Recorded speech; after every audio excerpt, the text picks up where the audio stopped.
Hi everyone!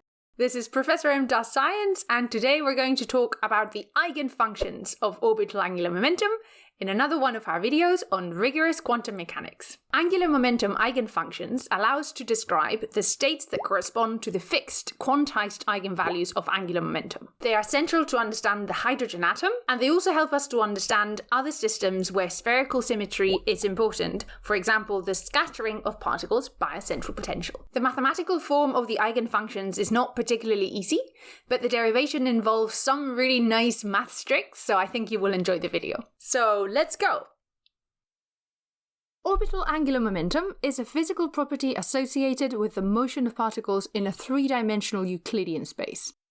As such, the most convenient representation to study orbital angular momentum is the position representation, and the most convenient coordinates are spherical coordinates. These here are the eigenvalue equations for the orbital angular momentum operators L² and Lz, written in the position representation using spherical coordinates. If you have been following our videos, then you should be familiar with these equations. But if you want further details, you can check out the background videos on orbital angular momentum that are linked in the description.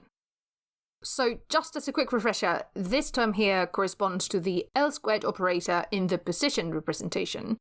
This here is the eigenfunction, which is the position representation of the eigenstate. This is the eigenvalue, and this is the eigenfunction again. In the second equation, this is the Lz operator in the position representation. This and this are the eigenfunctions again, and this is the eigenvalue. These two equations have the same eigenfunctions because L² and Lz commute, so they form a set of compatible observables. In the video on orbital angular momentum eigenvalues, we derive these equations and show that the only values that L can take are 0 or positive integers, and that for a given L, M can only take one of the values minus L plus 1, minus L plus 2, and so on, in steps of 1, all the way up to L minus 1 and L. So we know the eigenvalues from the corresponding video, and what I want to do in this video is to determine the eigenfunctions. The angular momentum operators in the position representation are differential operators. The derivatives only act on the theta and phi coordinates, and this implies that the eigenfunction can be separated into a radial part and an angular part. Now, as the angular momentum operators only act on the angular part, we can replace the eigenfunction psi in these equations by the y here. And doing that, we obtain this equation for L² and this equation for Lz. So we can now restate the objective of today's video. We want to figure out what the eigenfunctions YLM of these two equations are. The derivation is somewhat mathematical but rather interesting, and the resulting functions called spherical harmonics play a key role in many quantum problems. Before we start calculating the eigenfunctions, let's very briefly discuss normalization. In principle, the full wave function psi of the system should be normalized, which means that the integral over all space of the absolute value squared of the wave function must equal 1. Remember that as we're using spherical coordinates, then such an integral can be rewritten as an integral over r² dr and integral over sine theta d theta and an integral over d phi of the absolute value squared of the wave function. However, we've just argued that psi can be separated into a radial part and an angular part. So what we will do is to use a convention by which the normalization of psi is typically divided into the separate normalizations of the radial part and of the angular part. So for our purposes, in the rest of the video, we will work with normalized YLM eigenfunctions. The first step that we will take to determine the eigenfunctions YLM is actually something we already did in the video on eigenvalues, because it was a result necessary to show that the L and M quantum numbers can only take integer values. Therefore, as we already covered in detail in that video, I'm only going to sketch it here. We start by noticing that the operator Lz here only depends on phi, and this means that we can separate the eigenfunction y into a function that only depends on theta multiplied by a function that only depends on phi. Now, plugging in this solution into the Lz equation gives this, and we can cancel the theta-dependent terms, and we get an equation for the phi-dependent part only, which we can rewrite like this. This is a straightforward first-order differential equation whose general solution is that glm of phi is equal to some constant a times e to the power of im phi. So the main result of this slide is that we can write the angular momentum eigenfunction ylm as equal to f times e to the im phi, where I have absorbed the normalization constant into f. Right, that was the easy part. The rest will not be so straightforward, but I think it is rather neat. For the next step, we're going to exploit the properties of the ladder operators. Let's start with the raising operator L+. We know from the video on general angular momentum eigenvalues that when the raising operator acts on the eigenstate LL, which is the eigenstate for which m takes its maximum value L, then the result is 0. We also know from the introductory video on orbital angular momentum that we can write the raising operator in the position representation and using spherical coordinates like this. Using the result we got for the y eigenfunction up here in the case when m equals L, we get this. And we can now use this expression for the eigenfunction together with this expression for L+, to rewrite this equation in the position representation. So overall, we get this. The first thing we can do is to divide through by this prefactor, because the right-hand side is 0. Then the first partial derivative only affects the f term, and the second partial derivative only affects the phi-dependent exponential. This means that when we operate on the eigenfunction, we first get the result of the theta derivative, and then the result of the phi derivative, all of which equals 0. This is simply IL times e to the IL phi. We can therefore divide through by e to the IL phi, and we can also combine I with IL to get I squared L, which is equal to minus L. Putting all of these together, we end up with this equation for f, which only involves the theta variable. It is a first-order differential equation, which we can solve by separation of variables. So let's rearrange it. And here I've used the fact that 1 over the tangent is equal to cosine over sine. We can now integrate both sides with respect to theta, and we can actually simplify the right-hand side to this, using the fact that d sine theta is equal to cos theta d theta. Evaluating the integrals, we obtain the logarithm of f, and L times the logarithm of sine theta plus some integration constant. Using the properties of the logarithm, we can write this here, and finally we can exponentiate to get this. And the integration constant is now here. We're almost there. We can now use this final expression for FLL and insert it all the way up here in the eigenfunction YLL. So this here is our latest expression for the eigenfunction YLL. All that is left to do is to calculate the normalization constant CL. Although this may look trivial, it turns out that the calculation is a little involved.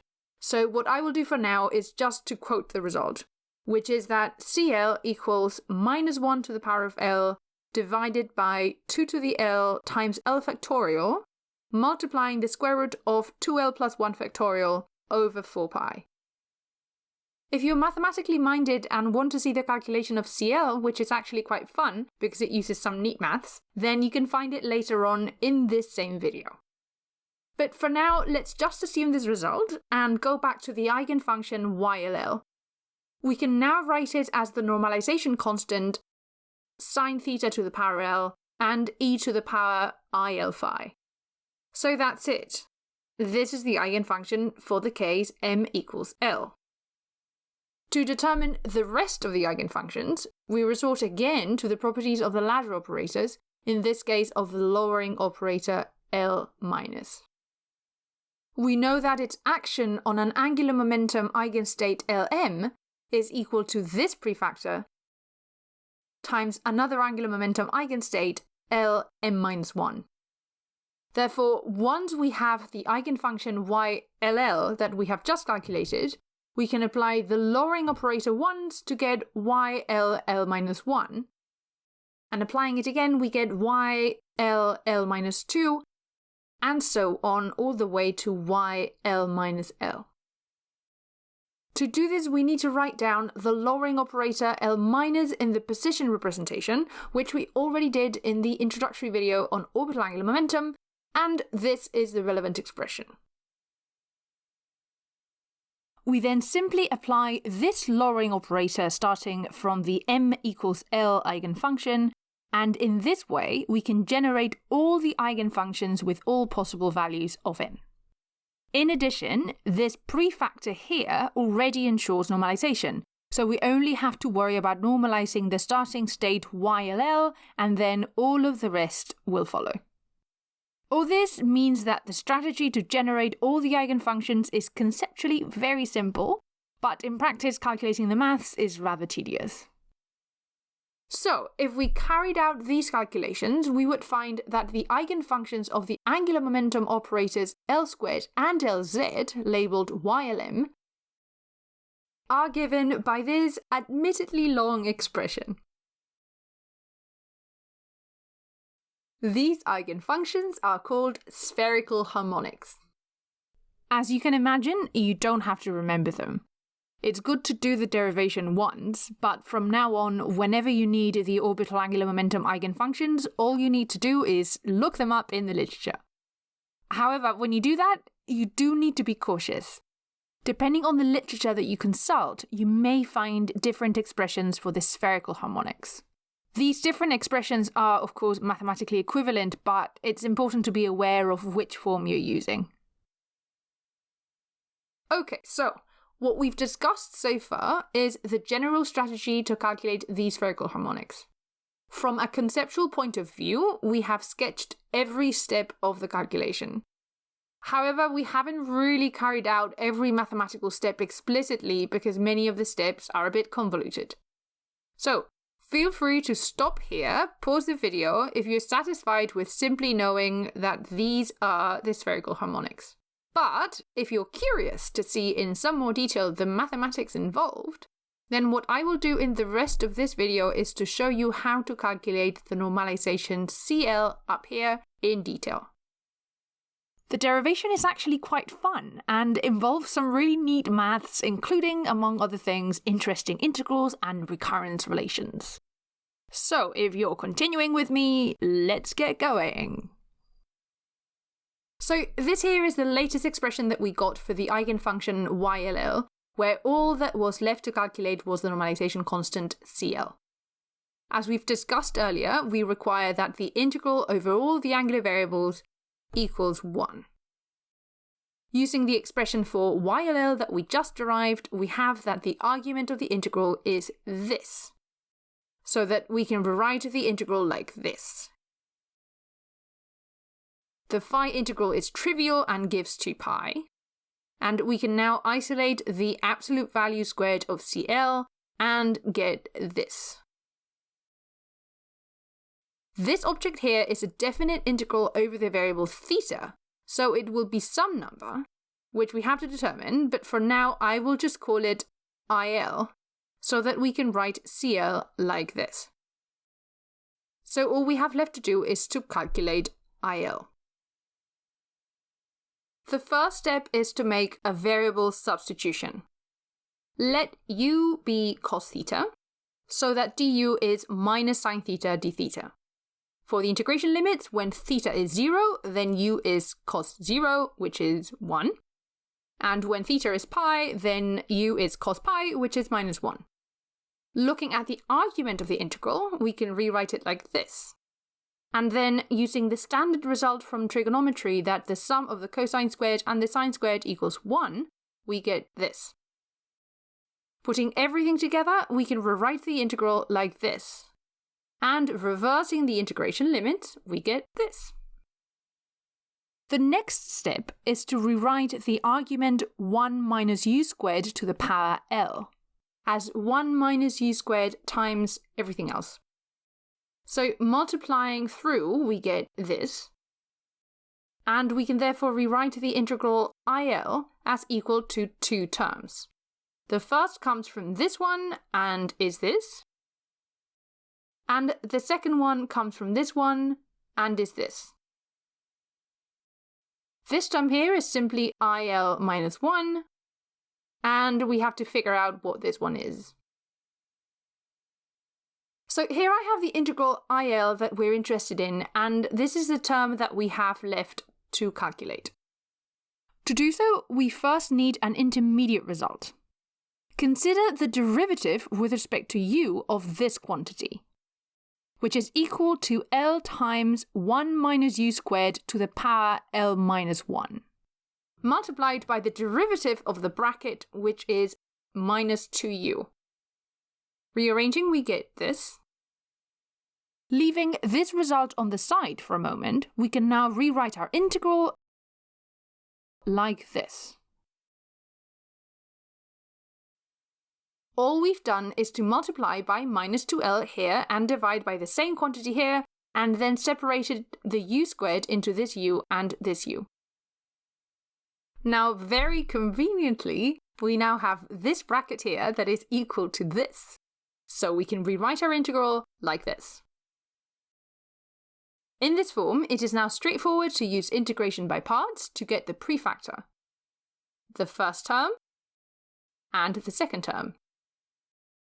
This term vanishes because this is 0 at the integration limits, so we end up with this. This integral is our definition of IL, so we end up with 1 over 2l times IL. Going back to our original integral for IL up here, we can now write IL as IL minus 1 minus 1 over 2l times IL. We can now rearrange this expression to isolate IL. So we haven't actually yet found what IL is. What we have found is the value of IL given the value of IL minus 1. This is called a recurrence relation, and all we need is just to get started. To do so, let's consider the case L equals 0, which gives I0 equal to this, which we can very easily evaluate. And we get 2. So going back to our recurrence relation, it is valid for any value of L, so in particular if we pick L minus 1, we get this expression in terms of I L minus 2 by replacing all L's by L minus 1's. The prefactor combines to get this. Putting together these two expressions, we get this. And we see that the numerator here decreases by 2 to get here, and so does the denominator. Repeating this procedure, we eventually get to an expression in terms of I0. And we can actually write this in a more compact form using the double factorial. The double factorial is defined in the usual way, multiplying all the way down, skipping every other number. We also know from up here that I0 is equal to 2, so in principle, we are done. However, we're going to rewrite this expression in a slightly more convenient form. This here is the latest expression that we got for IL in terms of double factorials. Let's start by quoting two general results about double factorials. I will not prove them, but they're actually very easy to understand. The double factorial of an integer n is equal to the factorial of n divided by the double factorial of n minus 1. To understand this, remember that this double factorial skips every other term. This factorial includes all terms, so dividing by this double factorial, which is offset by 1 from the original one, gives the required result. Now, using this result, we can rewrite the 2l plus 1 double factorial as equal to this. For the second result, consider an even number m equal to 2k for some other integer k. Then m double factorial is equal to 2 to the power of k times the factorial of k. And again, this is easy to understand because the factorial over k starts from half the value of m, and then multiplying each term by 2 gives the proper m sequence, and we have k such terms. So using this result for 2l double factorial, we get this. And we're now ready to go back to IL. If we first use this expression for the denominator, we get this. We can then use this expression for the numerator and we get this. And simplifying, we get this result. And now we can finally go back to our normalization factor CL up here, and we can now write it in terms of this latest result that we got. Taking the square root of both sides and reorganizing somewhat, we get that the absolute value of CL is equal to 1 over 2 to the L times L factorial, multiplying the square root of 2L plus 1 factorial divided by 4 pi.